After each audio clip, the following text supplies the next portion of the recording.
பேருந்து ஒன்று காலை 5 மணிக்கு கொழும்பிலிருந்து புறப்பட்டு மாராக்கரியில் ரத்தினபுரிக்கு செல்கிறது. அதன் 18 கால் பகுதி முடிவடையும் போது நேரம் காலை 5:35 மணி. இப்படி ஒரு தரவை பார்த்தோன்னு எனக்கு மனசுல ஒரு மணி அடிக்குது. என்ன மணி அடிக்குதுடா? ரைட், கால்வாசி முடியுது. கால்வாசி எவ்வளவு நேரத்துல முடியுது? 35 நிமிஷத்துல முடியுது. ரைட், அப்ப அது முழுவாசி முடியறா எவ்வளவு நேரம் எடுக்கும்? ரைட், நம்ம இப்படி இருப்பீங்க. அரைவாசி முடிய எவ்வளவு நேரம் எடுக்கும்? முழுவாசி முடிய எவ்வளவு நேரம் எடுக்கும்? 140 நிமிஷம். எத்தனை மணிக்கு பயணம் ஆரம்பிச்ச? 5 மணி. 5 மணி. 5 மணில இருந்து பயணம் ஆரம்பிச்ச 140 நிமிஷத்தை கூட்டினா எவ்வளவு வரும்? அடுத்த பாதி நான் வாசிக்கல, ஏன்னா எனக்கு கேள்வி விளங்கிச்சு. உனக்கு கால் பகுதி முடிவடையும் போது நேரம் காலை 5:35 மணி. 3/5 பகுதி முடிவடைஞ்சா என்ன, முடிவடாட்டி எனக்கு ஆன்சர் கிடைச்சிட்டு, உனக்கு ஆன்சர் கிடைச்சிட்டு. நான் அடுத்த தரவை குழப்பத்தோட இந்த தரவுல நீங்க கை வச்சீங்கன்னா பிள்ளைகள் உங்களுக்கு கட்டாயம் நேரம் எடுக்கும், நீங்க குழம்பிடுவீங்க. முதலாவது தரவுலயே வச்சு நான் முடிக்கிறேன். கால்வாசிக்கு 35 நிமிஷம், அரைவாசிக்கு 70 நிமிஷம், முழுவாசிக்கு 140 நிமிஷம். பேன தேவையில்லை எனக்கு. எத்தனை? 120 நிமிஷம். 202 மணிக்கு 20 நிமிஷமும் 5 மணிக்கு அதுவும் காலையில 5 மணிக்கு ஆரம்பிக்குது. ரொம்ப கவனம். முதலாவது ஆன்சருக்கு பிற்பகல் 7:20. இதுக்கு அடிச்சிடப்படும். இதுக்கு அடிச்சோம்னா மாட்டோம். இப்ப காலையில 5 மணிக்கு ஆரம்பிக்கிற பயணம் முற்பகல் 7:20க்கு முடியுது. அவ்வளவு. அதுல உங்களுக்கு தெளிவு இருக்குன்னு நினைக்கிறேன். ரைட், அடுத்த கேள்விக்குள்ள வரும். 6 ஆண்கள் ஒரு வேலையை 18 நாட்களில் செய்து முடிக்கிறார்கள். அதே வேலையை 9 ஆட்கள் எத்தனை நாள்ல செஞ்சு முடிக்கிறாங்க? 12 நாள்ல செஞ்சு முடிக்கிறாங்க. காணுங்க பிள்ளைகள், 6 பேருக்கு 18 நாள் எடுக்குது, 9 பேருக்கு எத்தனை நாள் எடுக்குது? 12 நாள் எடுக்குது. 4 ஆண்கள் இந்த வேலையை செஞ்சு முடிக்க எவ்வளவு நாள் எடுக்கும்? யாராவது சொல்லுங்க பாப்போம். இந்த 4 ஆண்கள் இந்த வேலையை செய்யக்குள்ள என்ன நாள் எடுக்குங்கிறத எப்படி லேசா காணலாம்? நிச்சயமா இந்த 6 ஆண்கள் எடுத்த நாளை விட கூட எடுக்குமா இல்லையா நேரம்? அப்ப அந்த கூட எத்தனை ஆன்சர் இருக்கு? கவனிச்சு கொள்ளுங்க. கேள்வி இப்படித்தான் உங்களை இருக்கும். அதாவது கேள்வியோட பேட்டர்ன்ஸ் வந்துட்டு இப்படித்தான் இருக்கு. நிறைய தகவல் இருக்கும், நிறைய உங்களை குழப்பறது இருக்கும். 6 ஆண்கள் 18 நாள்ல அந்த வேலையை முடிக்கிறாங்க. 9 பேர் 12 நாள்ல முடிக்கிறாங்க. நீங்க சமன்பாடு போட்டு இதுக்கு தியரி எடுத்து நீங்க என்ன முறையில செஞ்சாலும் உங்களுக்கு 27 நாள் ஆன்சர் வரும். நானும் என்ன சொல்றேன்டா, இருக்கிற தரவை அனலைஸ் பண்ணுங்க, இருக்கிற தரவுக்குள்ள இருந்து ஆன்சர் எடுக்க பாருங்க. அப்ப 6 பேரு 18 நாள்ல வேலை செய்யற வேலைய 4 ஆண்கள் செய்யக்குள்ள நிச்சயமா என்ன வாங்கன்னா 6 பேருக்கு எடுத்த நாளை விட கூட வரப்போகுது. அப்ப கூட எத்தனை ஆன்சர் இருக்குன்னு பாருங்க. ஒரே ஒரு ஆன்சர் தான் இருக்கு, 27 நாள் ஆன்சர் 27. அடுத்த கேள்விக்குள்ள நான் போறேன். 2 ஆன்சர் வந்து என்ன சார் சொல்றேன்?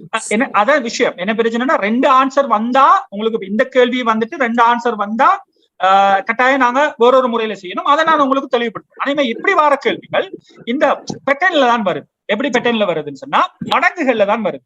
இங்க பாருங்க, இதுல 6 இருக்குது, இதுல 9 இருக்குது, இதுல 4 இருக்குது.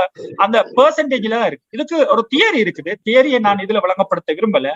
உங்களுக்கு பர்சனல் கிளாஸ்ல உங்களோட அந்த கிளாஸ்ல நான் இதுக்குரிய மேலதிகமான தகவல் தாரேன். இப்ப இதுல வந்திக்கிற கேள்வி வந்துட்டு இப்படியும் நாங்க ஆன்சர் எடுக்க ட்ரை பண்ணலாம். கேள்வியை தட்டி விடையை தட்டி நாங்க எடுக்கிற முறை ஒன்றுதான் நான் உங்களுக்கு சொல்ல விரும்புகிறேன். இதுல இதே மாதிரி மேல உள்ள கேள்வியிலையும் வேற விதமா வரலாம். இந்த கேள்விகளும் வேற விதமா வரலாம். ஏற்கனவே நாங்க 8ஆம் கேள்வி கூட வேற விதமா வாரத்துக்கு வாய்ப்பு இருக்கு. நான் அதுல அப்பப்போது உங்களுக்கு பிராக்டிக்கல்ல நான் கட்டாயம் உங்களுக்கு செஞ்சு காட்டுவேன். அப்ப இதெல்லாம் வந்த கேள்விகள் அப்ப உங்களுக்கு பிரயோசனமா இருக்கும். இந்த கேள்விகளை உங்களுக்கு அணுகிறது லேசா இருக்கான்றதை மட்டும் சொல்லுங்க. Okay sir.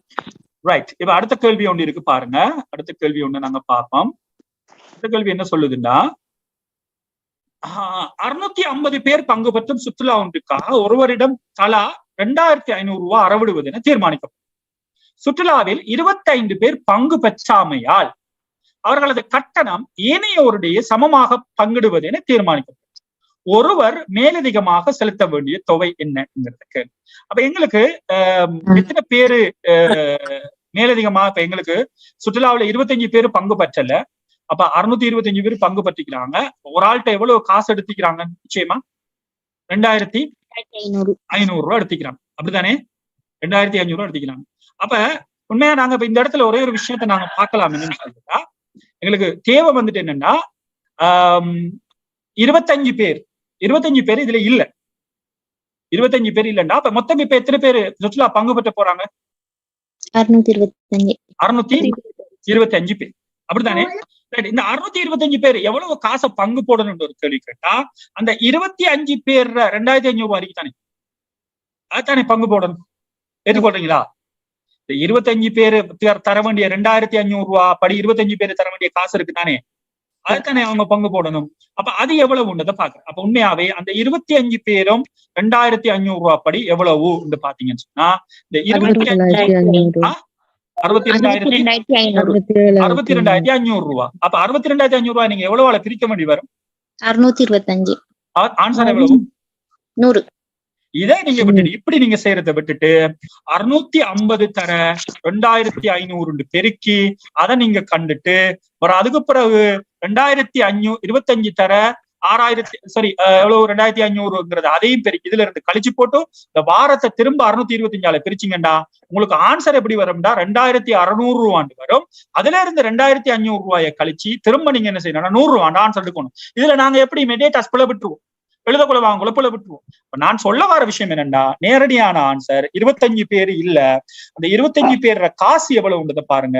அப்ப 25 தர 2500 அது பெருக்கித்தான் ஆகணும். 62,500. இந்த 62,500 ரூபாய் எத்தனை பேர் பங்கு போடணும்னு கேட்டா 625 பேர் பங்கு போடணும்.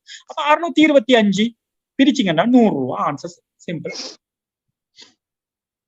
அடுத்த கேள்விக்குள்ள போறேன். இதுலயும் உங்களுக்கு தெளிவு இல்லைன்னு சொன்னா கட்டாயம் உங்களுக்கு தெளிவுபடுத்தலாம். அடுத்தடுத்த பகுதி குறித்த காணியானது அதன் அகலத்தின் இருமடங்கான செவ்வக காணியாக தரவு சொல்லு. அப்ப இதுல எக்ஸ் சொன்னா இதுல தரவு, இதுல எக்ஸ் சொன்னா இதுல 2x. குறித்த காணி ஒன்று நீளமானது அகலத்தின் இருமடங்கான செவ்வக காணியாக தரவு சொல்லு. அதன் பரப்பளவு எவ்வளவான்னு கேட்டா 31,250 என்று தரவு சொல்லுங்க. இப்ப இவ்வளவும் தரவு. இதை நான் செய்யறதுக்கு எடுத்தேன்னு சொன்னா எக்ஸால பெருக்கி எக்ஸ் வர்க்கம் போய் ஒருங்கமை சமன்பாடு போய் ஒருங்கமை சமன்பாடுல வந்து ஒரு டைம் எனக்கு தின்று. நான் ஏற்கனவே இது ஓ லெவல்ல எனக்கு கஷ்டம்ன்றதுக்காகத்தான் மெட்ஸ்ல பெரிய ரிசல்ட்ஸ் எடுக்கல நிறைய பேர் மனசுக்குள்ள ஆதங்கம் இருக்கு. இதெல்லாம் கஷ்டப்பட்டு தான் ஓ லெவல்ல பெரிய ரிசல்ட்ஸ் வரல. அப்ப அப்படியெல்லாம் நாங்க யோசிக்காம இதுல நான் ஒரு ஸ்ட்ராட்டஜி ஒன்று கையாளுவோம். என்ன சொன்னா, எனக்கு அகலத்துல 2 மடங்கு என்ன இருக்கணும், செவ்வக காணி, அதாவது அகலத்தில் 2 மடங்கான செவ்வக காணியாக தரவிருக்கு.